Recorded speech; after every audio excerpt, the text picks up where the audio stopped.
Papi Mboma par exemple.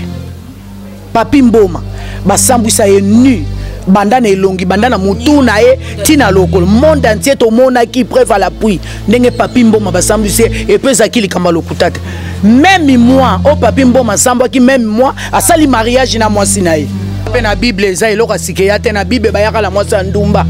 balobi Yesu mwasi oyo tosta ye na bamabanga Yesu atuna baona kati na mdo mutasali sunu te atombola musape bambeli banga nana bambaka ba réseaux sociaux est-ce que Mike Kalamba y a un problème non sociaux mais kasi yango ne bimisi problème so ya solo la kina mobile neke a mobile nga so to zandumba oza mobulu eza bien te pona yo mutozo yembela nzambe Mike Kalamba peut-être ngaza na likampa ko sola nai na ebite ko sanga volonté ya nzambe ou bien za la rabosala ba sentiment na bino yango esala ke libala na bino ko sala ka quelque temps après et kabwani c'est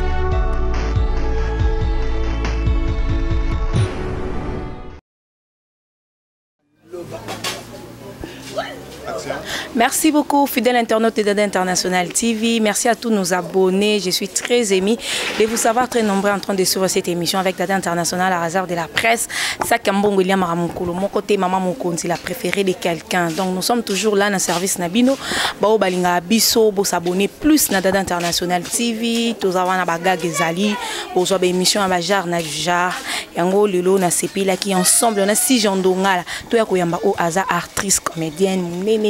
Tout le monde célèbre en Amboka na biso mais lelo toye te pour na koyambaye pour na masolo ya théâtre mais plus toye koyambaye tant que maman grande dame asolo la bien responsable alobaka tellement bien alingara ndenga alobaka ton problème est commis na ba réseaux sociaux partout on parle que de Mike Kalamba on parle de divorce et puis on parle de peignet je voulais un peu tout solo la naie tout partager tant haut vraiment naie ndeka na lobaka tout décortiquer pena émission au naie apesa biso par ba idée na expérience ya vie azanango apesa biso non ba idée par rapport à problème économique na biso. Il s'agit bien de Maman Top Kilombo comment ça zanga génération écran géant la mère de ses enfants donc les lotos sur la mère Top Kilo ya mboka moi si azanga génération. Bonjour Maman Top Kilombo. Bonjour Dada International Sakambon bali yango mkomo te kandeto oyoka donc tellement les gars ebele ba irona ba livre na ba dollar surtout ba si so ba franc congolais na ba franc CFA na kwanza donc et golia maram komote. Vraiment merci beaucoup Léon Sepele na za Maman Top je sais que zamba liboso te na bonne émission et zamba liboso to yambaro na ba sujet belé to solulaka mais ce que lelo to ngato sola par rapport à sujet oh je sais que aux arabes branché na carte internet ou ils ont circulé na ba réseaux sociaux tant que mère maman au père na katanda kalibala à vivre ba réalité à libala après pelwa ya mobali na ye affaire Mike Kalamba inande kona yo ona ko ba mwana na yo pegnel parce que na âge azapi âge moko na bana na yo tant on a nos canon problème wana frère Mike Kalamba ya son frère toyebi aussi aussi un frère a partagé marabanzambe mingi na biso olinga oloba okoloba na nini par rapport ya ma problème wana ndenge za na kata réseaux sociaux. Bon, bah problème yo ya Mike Kalamba ina madame na et ça fait mal hein. Ezo sala bien te na basai na nzambe bozo bala ko bala po bo divorcer ezo sala kitoko te. Na ebité ko sanga volonté ya nzambe ou bien za la rabosala ba sentiment na bino yango esala ke libala na bino ko sala ka quelque temps après et kabwani ce n'est pas bien quelque part ezo fingi s'appelle comme nzambe bino bobele la robete ou bino boyembaka ou bien te o bino boté ya rabiso bino bolobaka na biso to limbisa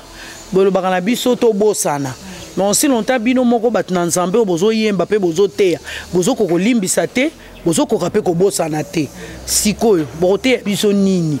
to banga muto amona na raté pardon les kamba Mike Kalamba et sali passe tozo ninga to eboji sezani tozo lo bango pe mingi na ba parents o ba lo koso mbongo bozo balisa mwana na âge oyo azana no maturité balisa mwana na âge aza mature po tango problème ko yana libala akoyeba ko peser yango akoyeba ko discerner yango akoyeba ko maîtriser yango bino bozaka ka il paraît-il la balaka soki na âge à 18 ans ndenge na yoka ata yo moko ngata mobala ngoza mbongo ndenge nini ata mwana na nga kufi yo ndenge nini na âge à 18 ans na balisa mwana na ngate à l'époque biloko anezalaka mais na lelo génération toza lelo na 18 ans na balisa na mwana na ngate il faut mwana comme na no mature à peine na auto aussi sa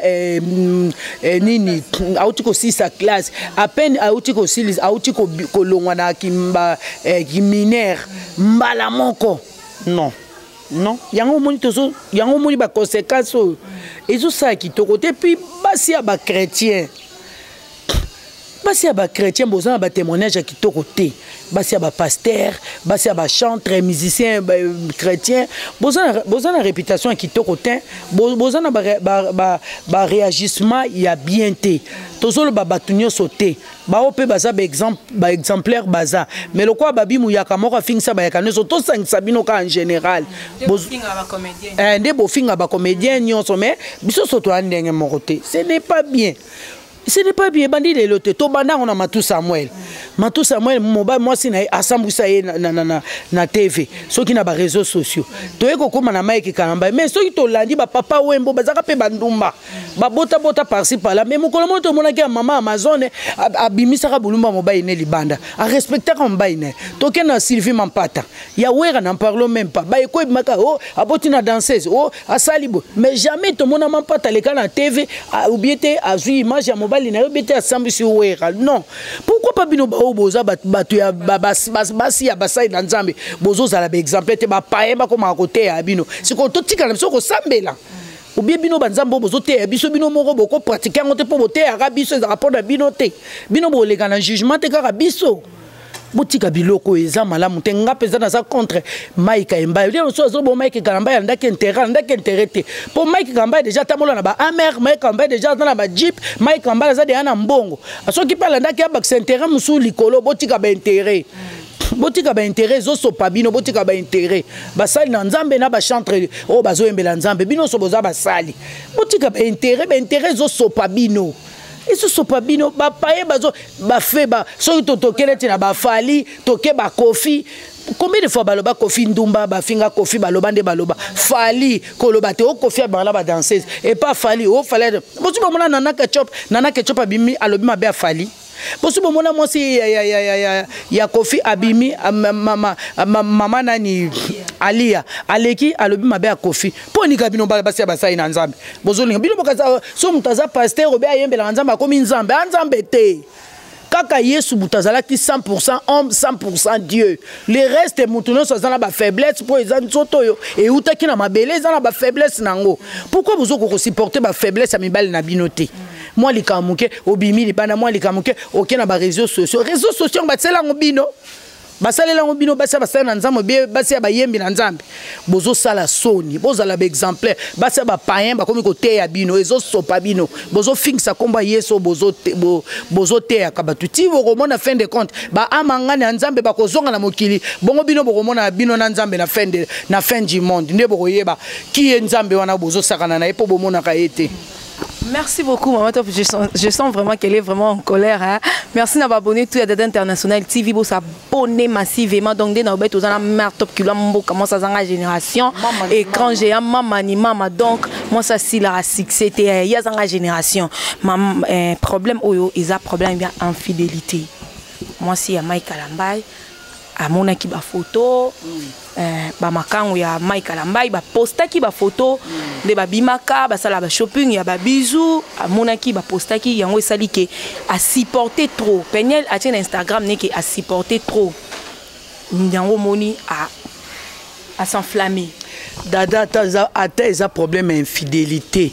Bible zolo banabiso pona infidélité comme okoki kolimbisa comme okoki kolimbisa na ote soko mono kolimbisa na yo yete kende no na kimia bokaboni à l'amiable au lieu les réseaux sociaux on le kosambusa ka mutu na nzambe po okitsaka réputation na ye soki to pese exemple ya Papi Mboma par exemple Papi Mboma basambusa ye nu bandana elongi bandana mutu na ye tina lokolo monde entier to mona ki preuve à l'appui ndenge Papi Mboma basambuse et peut zakili kamba lokutata même moi au Papi Mboma samba ki même moi asali mariage na moi sinaye moi ça na boya qui était ponani moi ça na sambisa qui était kutu mutu asambisa Papi Mboma abima kizengi moi ça na abima kizengi abima zoba ngaye me na midiembiki nga moi ça na fallait na midiembi kapo kanza babo ya Papi Mboma babo yete ye kutunde mutatika na soni nga pe na wololo oyoki soni Papi Mboma ye wana bali lelo azana alliance na yo tikala na soni et ça qui peut pour m'infidélité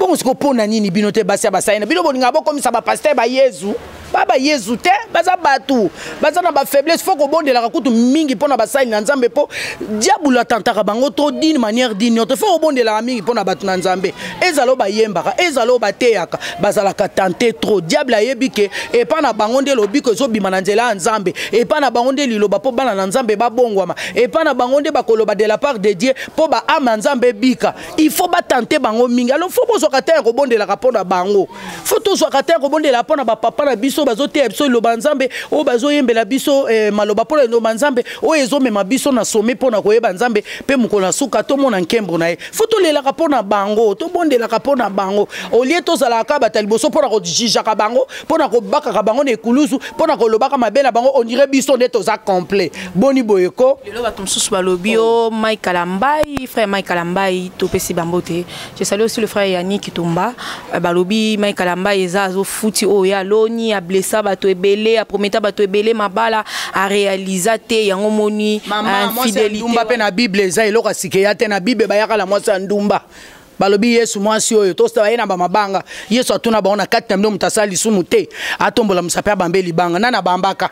bango babaki Mike Kalambai ne kulusu bango nde banani et puis banani wana bazo juger baza banani Mike Kalambai vanda na ngwende na yo po yemba ka kitoko olobaka kitoko oza kitoko nzamba sala o kitoko vanda na yo kutu mobali kutu atulaka na ete pa regretaka te Mike Kalambai ndenga zana kutu bester baza o bazela ye bester baza na bango quelque part baroyana bango orobala na lisusu po rovanda no na ngwende na vanda na yo bayaki wana na Moïse Mbiye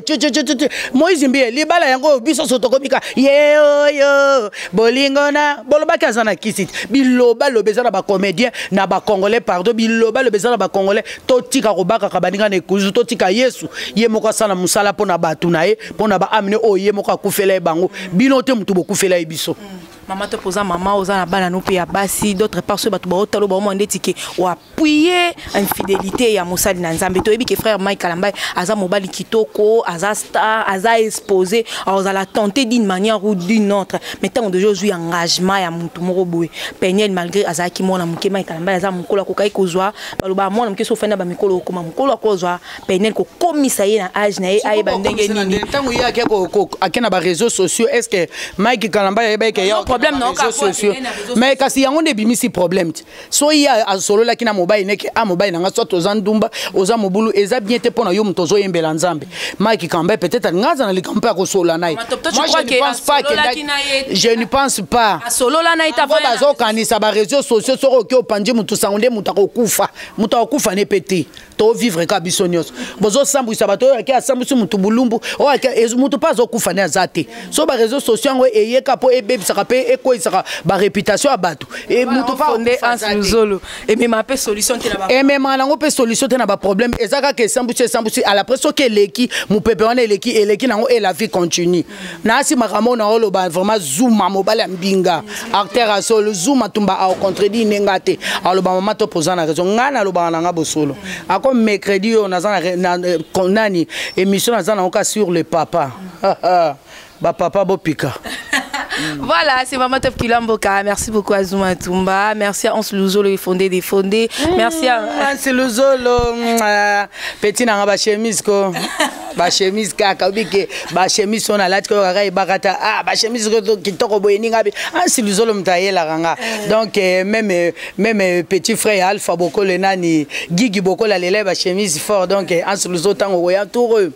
Sida bilele mwana mama donc na le langwa. Voilà, merci beaucoup. Maman Top naba nzembo nyonso frère Mike Kalambai ayembela biso nzembo nini edifia yo vraiment o ezala rapena so fans oyo ki ekotsa kona ezali kambangolu nazingolu na miso ya nzambe ezali kambangolu nazingolu na miso ya nzambe azingolu na miso ya nzambe botika Mike Kalambai je t'aime tellement beaucoup. Ok, merci beaucoup. Nous sommes déjà presque à la fin de notre émission. On va aussi s'attoser en question sur poser Maman Top Kilamboka. Soit ils en a conseil lelo, au copé ça na Peniel, ou aza moi na yo, moi si azale kinayo, azotala on a minute tant que maman, ezalo quoi Peniel ndeko na yo, moi na yo, a elio problème ya boy. maman top opesa ba conseil ya midèle opesa nini et puis conseil nini okopesa na frère Mike Kalambai na ba service conseil na opesa neti na penel tant que moi na langa maman mobali okobala kozala complet na vie azate okobala lelo boy Mike Kalambai oui lobo okelunga soki nani okute pika na berere po azamutu soki ezaka mibali nyonso babanda koye ezaka po lexaka bango na ba réseaux sociaux suka nango otikala yo moko